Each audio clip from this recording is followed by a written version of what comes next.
Everyone has an abnormality or two. There are people with great creativity, looks and talents. Our main character Isekai'd had two. One day his work comrades comes and asks him to join them for a drink. Isekai'd was really busy, so he tells them he cannot come. His comrades knew how obedient he was, so they and he does not force him much. He was a very ordinary salaryman. What he loves to do after getting home and quickly changing his pajamas was actually his reason, or we can say his interest, to live. It was to sleep and get lost in his dreams. Dreams were different for him. He does the same that day and wakes up in his dream world. Since childhood, he had been dreaming about a fantasy world. He had read stories about defeating monsters using sword, shield and magics countless times. And with those interests, he dreamt about them every time he slept. There he used to participate in war between countries, explore humongous labyrinth. Those dreams has been continuing till date, where Isekai'd used to enjoy them. Although there was a problem, that it felt always very realistic. It was not pleasant for him to wake up violently after getting killed by the monsters. But still he knew that it was a dream in the end.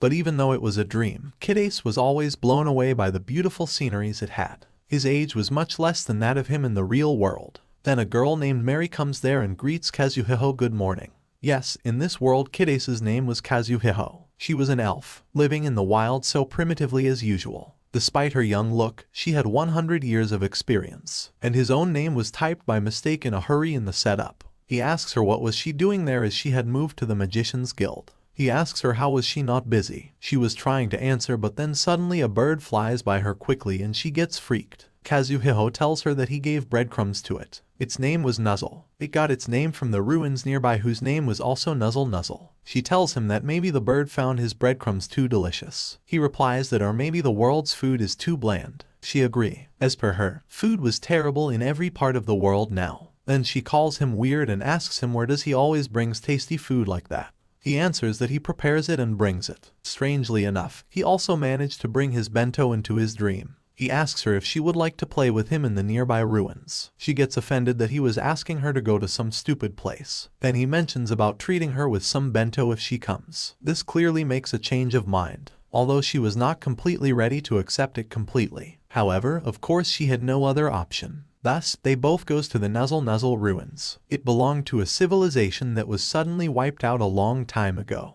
Even in an era without conflict, its people vanished quickly. A common belief was that the civilization fell due to an unknown disease. However, for a civilization which was also the birthplace of magic, to fail in such a rudimentary way was just weird. Mary tells him that it was said that there are 7 mysteries there. She asks Kazuhiko if he was believing that he could solve them. He replies that since she was there, they don't need to worry and that he does not mind even if he cannot solve the mysteries. He just wanted to have fun with her. She pulls his cheek and tells him to do something about his sleepy eyes. They enters the ruin and were surprised to find out how big it was from inside. It was hard to guess from outside. It used to be a city earlier and the entrance was just a sewer. Kazuhiko still believed that to be able to stand for 1,000 years, the technology they used was really amazing. Out of excitement, he asks her if they can use it for construction in town. Mary replies that it would be impossible as it was maintained by the location's energy and not mana input, so its effect was limited to that place only. It required someone with high ability. She tells him that she really envies resistance magic as her own country had tons of earthquakes in the past. Then she asks him where was he really from. Kazuhiko honestly answers her that he was from Japan, which she cannot find on the map. Of course, she was bothered by such vague answer. Then she asks him if they should eat there as it was looking like a very nice resting place. Kazuhiko agrees. She was over 100-year-old. Kazuhiko was not really understanding him completely. He opens his tiffin box and Mary was just overwhelmed to see all the delicious food that was in there. Kazuhiko suggests her that if she cannot use the chopstick then she should just wash her hand and eat it with it. Just by smelling it, Mary was elated. She takes a bite and then drinks some tea. It was even more tasty than before. Then Kazuhiko tries to explain what the various food in the box was one by one. She was glad to come with him just due to this very reason. He replies that she can come whenever she wants to play. Mary tells him that she cannot do that always as she was busy in research. But sometimes just visiting such places with him was fine for her. Now it was time to leave. She was full, so she asks Kazuhiko to walk a little slower. They encounters a monster on the way. Mary freaks out but Kazuhiko just goes near him and starts chatting. Mary was shocked to know that he even knew the monster language. He replies that he learnt it while fighting. He kept getting attacked after all, so it took him about 3 years to master it. She asks him what did the monster say. He tells her that he said that there is a dragon laying eggs on a bed at the back. He warned them to be careful. However, Kazuhiko wanted to take a look of the dragon's eggs. Mary tells him that she has heard dragon's eggs to be very fatty. She was wondering if they should eat it. Dragons were ferocious and dangerous during egg-laying season. They needed to be extra careful in order to even go near it. While Mary was trying to explain all this to Kazuhiko, he was already ready to go there. Mary catches him up and was offended that he was leaving her alone. They both covers themselves with an invisible cloak and goes where the dragon was. It was pitch black there. Mary tells Kazuhiko that she give him night vision. With a touch on the back of his head, now he could see everything clearly even in the dark. Thus, he could now see the dragon. It was huge. He asks Mary if she knows the dragon's name. Mary tries to analyze its features. The dragon had black scale, thick mana. She guesses it to be an arch-dragon. She points out that the mark on his skin was activated. She asks Kazuhiko if he was even listening. As if it was a magic dragon, then it was no joking matter as it lays eggs once in 1,000 years. One of its scale or even drop of its drool was worth tons of money. She was just really excited. Kazuhiko tells her that she is speaking unlike elves. He thought that elves were not materialistic. Mary blames him for this change in her. If he was not there then she would not be interested in the human world. Now there were too many stimulations in the town and lots of things she wanted to buy. She was now troubled due to him. While they were arguing, the dragon opens its eyes. Mary and Kazuhiko feels extremely terrified. They wonders if the dragon noticed them. It was looking right at them. Kazuhiko was still a little relaxed as he already had an escape route prepared. They runs in that direction but were stunned when they sees that the way was blocked. Mary was panicking. Kazuhiko was also getting worried as if it was a magic dragon then its level should be over 1,000. A level 72 person like him had no competition with it. By this time, the dragon was already behind them. They were not sure how to even react. The dragon releases fire from its mouth at them. It was death for them. All Kazuhiko wanted was to see the dragon's eggs for once. Then the dream ends and he wakes up back in his real world. It was 3 a.m. in the morning. Even though he wanted to play with Mary, it was no longer possible for him to do that. He wanted to go back to the dream and change the mistake he committed. Then he was just shocked to see what he saw. That day, a great abnormality entered his life. His dream became reality. An elf was literally in his room, on his bed. It was none other than Mary. She recognizes Kazuhiko. She came there naked. So, Kazuhiko, who is Kid Ace in this world, goes to shop some female attires. An hour ago when Mary sees him alive, she was also shocked that they were not dead yet. Kid Ace tells her that he will explain her everything later. He asks her if she was hurt as they were hit by dragon's breath just some times ago. It was at this time when Mary realizes that she was not wearing anything. She freaks out loud. Kid Ace swears that he did not lay a finger on her. She covers herself with the blanket and tells Kid Ace to explain everything at once. But first she asks him to bring some clothes for her. Thus, now Kid Ace was shopping for her. But the problem was that it was his first time buying a woman's clothes. Despite searching in the room, he could not find any of her clothes or equipment. He wonders why did she teleported from his dream in the first place. The world which he thought was a dream was actually something else, though he was not sure what it was. Shopping for her was a very peculiar experience for him. He decides to bring Mary the next time. He returns home and Mary was just staring at the outside world from the window and asks Kid Ace where were they. Of course it would be shocking for her to know that what was just a dream for him was her real world and for her his world was new and unknown. He just tells her that he can understand how she is feeling. Then with a sparkle in her eyes, she asks him if he was very rich in this world as he was living in such a tall building. He was wrong. Instead of getting worried, she was just excited to see such a developed city. She was acting like a little kid on her first visit to amusement park. It was the same excitement he had when he went to her world for the first time. They were both very similar in that respect. She points a structure and asks him if a high-rank wizard lives in that tower. It was actually the sky tree. He tells her that it's the cherry blossom season, so she would love to look around. She was excited to see what he was talking about. He tells her that since it's a very rare opportunity, he will show her around the place he lives in. She was really ready for it and leaps and hugs Kid Ace tightly. Then she tries her new clothes. In Kid Ace's mind only that incident was going on. He knew that he would wake up in the real world. His dreams never interfered with his real life before this. He was wondering what happened this time that a person from the dream came to real life with him. He realizes that it was the same case with him. He also could never bring his equipments from the other world.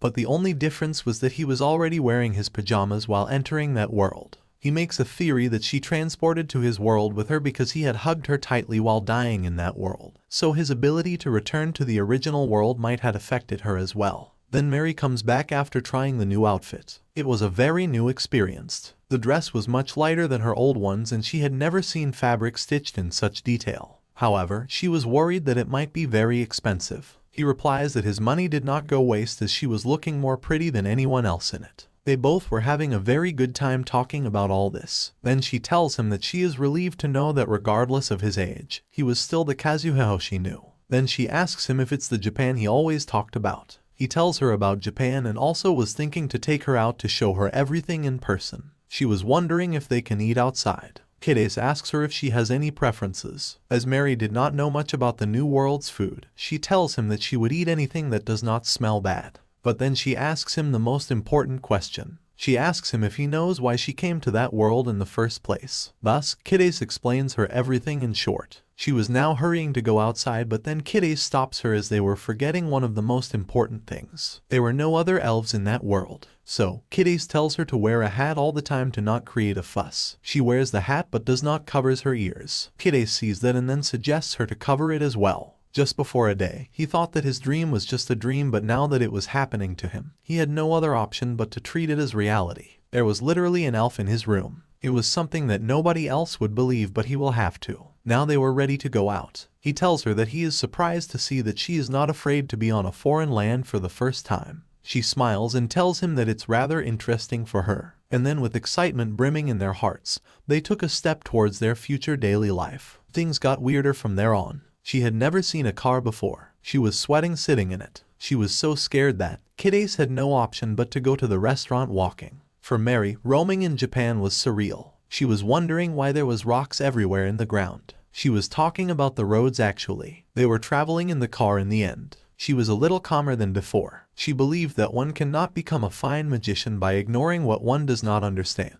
Isekai'd shows her the car engine, but she was reluctant to even take a look as it was all very complex for her. Slowly Isekai'd tries to explain her everything. Streets and pavements, importance of traffic signals. She was now feeling less terrified after understanding the concepts of these. As per her, Japan was a very peaceful place as there were no monsters. Isekai'd tells her that Japan is a great country where everyone leads tranquil lives, though they also look up to foreign cultures as well. But there were also foreigners who envied their culture, being an island nation. He felt good to explain the outside world to her like that. Then they finally reaches a very ordinary classical restaurant. He tells her to put the shoes in the cupboard beside his one. She was getting worried that it might get stolen. But what she did not know was that Isekai'd gave him very cheap shoes, so no one would probably even steal it. Isekai'd goes and asks the staff to arrange tables for 2 person. Kiddes picks up the menu book and tells Mary that he will make the order. Thus, he orders some delicious foods. Mary's experience with the waiter was also very weird. She asks Kiddes in a very suspicious manner about why the waiter was smiling at her so benevolently. Then Kiddes realizes something else, that he had been talking with Mary in the elf language from the beginning.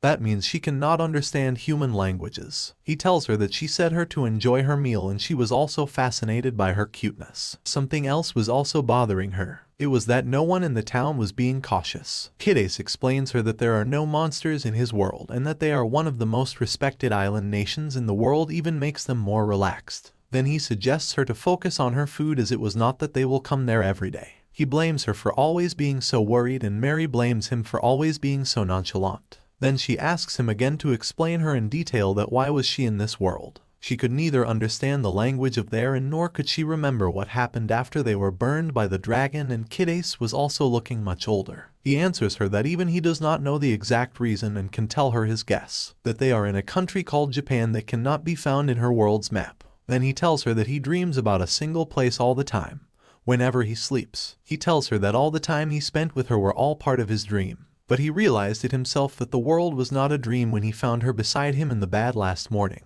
Sleeping was his way to enter into the other world. But he used to die only alone previously in that world. But as he died with her for the first time, she somehow got affected by his ability. She just could not believe that she died in her real world. Kiddes assumes that it might not be that way. He assumes that if she sleeps in this world then she might wake up in the next one just like his case. But they both decides to adjourn that to the night as she still had a lot to learn about this new world. In general, elves were not the kind of species that believed in an afterlife concept. That was because, unlike humans, they were reduced to spirits after death. So, compromising and telling her that both worlds are real was a right choice for him. To answer her last question, about his age, he explains her that time works differently in both worlds. That here he aged as normal, but maybe in that world he aged only while dreaming. She believed that it was the second reason, as she had seen him aging slower than the other humans. So, Isekai'd finally reveals his age to be 25. Mary was shocked to hear this, as she knew that humans of that age have tons of hair in the face and becomes father of many children.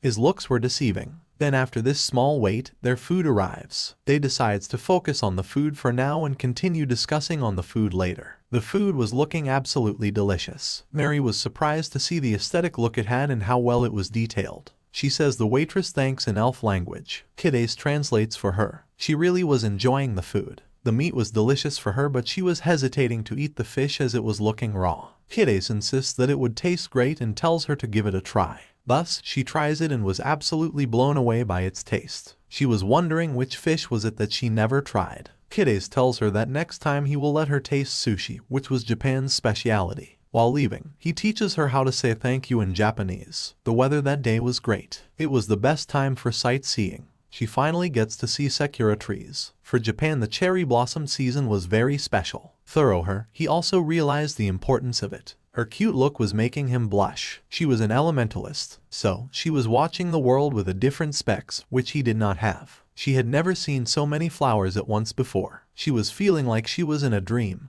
which also made her scared. She holds Isekai'd's hand tightly. She tells him that the cherry blossoms are really beautiful. After enjoying the cherry blossoms, they also taste grilled corn, and then they finally returns home. Isekai'd asks her if she would like to take a bath. Mary was shocked to see water coming out of a pipe. She asks Isekai'd if he has learned any non-verbal magic. Then he also brings her soups and other stuffs. It was all very overwhelming for her. She calls this royal facilities. Thus, she relaxes in the bathtub and remembers their conversation from before about what if she could not return to her world. Isekai'd told him that she can live with him in this world and can visit all the castles and hot springs freely. It was all so great that he thinks of it as a good option. She returns from the bath and then she smells something very good. Isekai'd was making something for her. It was something very tasty he was making. The food was ready. It was cutlets prepared by him. He tells her that it's a very decent food, but for Mary it was like the most delicious food she ever tasted. Isekai'd tells her that he can make as many as she wants. She now understands why he used to call her world's food so bland. She then asks him if there were anything he failed to bring to the other world. He replies that materialistic things like flashlight and watches cannot be taken there. She was confused what was he talking about. So, Isekai'd shows her a flashlight and a watch. He was surprised to see that she was not getting shocked to see any new things now. She replies that she has now become used to this new world. Isekai'd guesses that things like culture or technology cannot be taken, however, food was okay. Even the pen and notebook was also not possible to take. She asks him if he performs any special rituals in order to do that. He replies that he just simply places it beside his bed. It was all very interesting for Mary.